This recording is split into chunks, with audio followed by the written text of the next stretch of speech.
Women have to express aggression somehow unless you're willing to say that they're not aggressive. They tend not to do it physically, not to the degree men do, so they use other channels. And what other channels are there other than physical aggression if you're going to be aggressive? Well, you go after people verbally. You go after them with innuendo and gossip and reputation destruction. And that's how it works. And just to be clear, that you think that's predominantly a female modus operandi? It isn't that I think that. Well, I'm it's that asking the you. clinical literature indicates that. It isn't that I think it. Well, I'm not interviewing the clinical literature. I'm interviewing you. What do you think? Well, I'm a psychologist and a scientist, You're and a I tend to base my opinions on what I've read in the broad, relevant clinical literature. I'm not making this stuff up. I studied antisocial behavior for like 15 years. I'm actually quite an expert on it. Comprising of the following toxic traits, which is shame, insults, guilt, and a need to be right against their opponent when they themselves can't present a cogent argument based in facts, statistics, or logic. This debating tactic is called sign language. Here we will define, discuss, and give an example of each word that makes up the acronym. Shame. Shame, which is defined as a person, action, or situation that makes someone feel ashamed. Shame can cause someone to feel inadequate, and often leave them with a painful sense of humiliation or distress caused by another person's abusive words. For example, who hurt you? Insult. Insult is defined as a disrespectful or scornfully abusive remark or action. Criticizing someone is an easy target, especially if they know how to hurt that person, and often attack the person where they can feel most vulnerable, whether it's bashing someone's appearance, accomplishment, nurturing skills, self-worth, or financial worth, just to name a few. For example, you'll hear things like, "You're just bitter," or "You don't make enough money to be with me." Guilt. The definition of guilt is to make someone feel guilty, especially in order to induce them to do something. Making someone feel like they are not doing what they are hardwired to do is a highly effective, while toxic and damaging attack that is often used. For example, "You obviously hate all women including your mother," or "You obviously hate all men including your dad." The need to be right. Most people have a need to be right. Whatever they say, they want it to be true and for other people to accept it as being true. At the very least, they want to avoid appearing wrong. You will often hear someone refer back to a real or perceived slight that took place many years before and may or even may not be related to the altercation at hand. For example, "You don't know what you're talking about because you're just a simple man," or "You're not grasping what I'm trying to tell you because you are not listening to me." Doing this show for how long, Pearl? I'm sure you've seen sign language.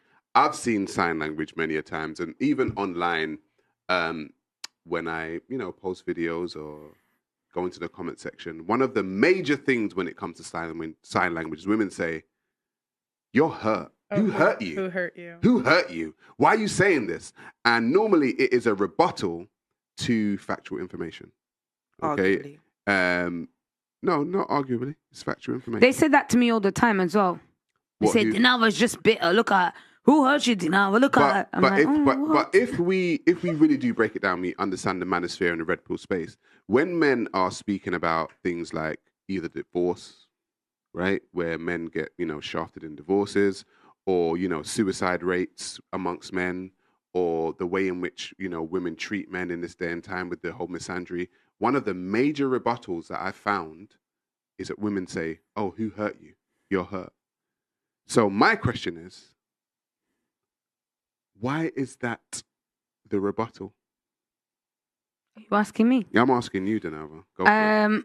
Well, I don't usually say that, but usually when you're talking about who hurts you, maybe like, who's making you trip? Like, why are you acting up? Is it because your brethren are doing better than you, making you feel bad about yourself? Or is it maybe there was a girl that came into your life one day and broke your heart, is making you act some type of way towards everybody else? I think that's where it comes from, even though I don't really say that to people. But you've heard it though, right? You've heard women say that in regards to men. Yeah. Actually, I've said it before still. I was going to say, I've heard you say it. Okay. I was about to say, I've heard her say it. But why is that the rebuttal when they hear factual information, though, Auntie, do you think? I think it's just a fight back, just to try and embarrass people or to make them feel shame, rather than that is just the way it is. That's the first thing they come back with, like, who hurt you? No, nobody's hurt me. This is just the way I am. This is just the way it is. This is just the way I feel. Why does somebody have to hurt me for me to express myself just because I'm a man? I think If it was how many times does a woman say to another woman, who hurt you? see Exactly. And they're more damaged than anybody else, the women. It's normally them the ones that get hurt, not the men. But the first thing they say to men is, who hurt you? But I've never heard a woman say to another woman, who hurt you? I think there's two sides to that, you know. I feel like a lot of the time we speak from experience or things that we've been through. So if you're triggered and you're projecting and having a moment, I feel when people say that. But then there is the other side, because I've been in the position before. If someone's saying something that you feel like you can relate to or you've done, and you're like, the panic is like, oh, who hurt you? Because you know that maybe you've displayed that behavior or that thing before. But I think there's two. I think the issue is it's difficult to be able to separate those who are saying who hurt you as a rebuttal because they have nothing else to say to the facts that are being presented.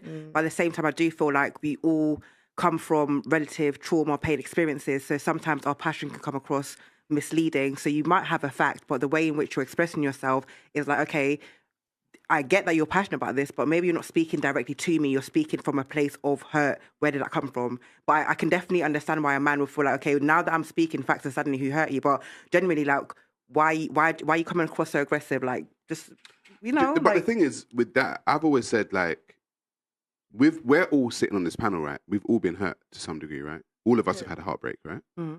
Right. Both men and women. I'm immune. Everybody got trouble. Pearl's immune to heartbreak. But I'm saying generally, a lot of women have had a heartbreak. Yeah. But when a woman speaks her truth or whatever it is, a man's rebuttal to the woman's argument is not who hurt you. But a woman's rebuttal to a man's argument would be who hurt you. I just think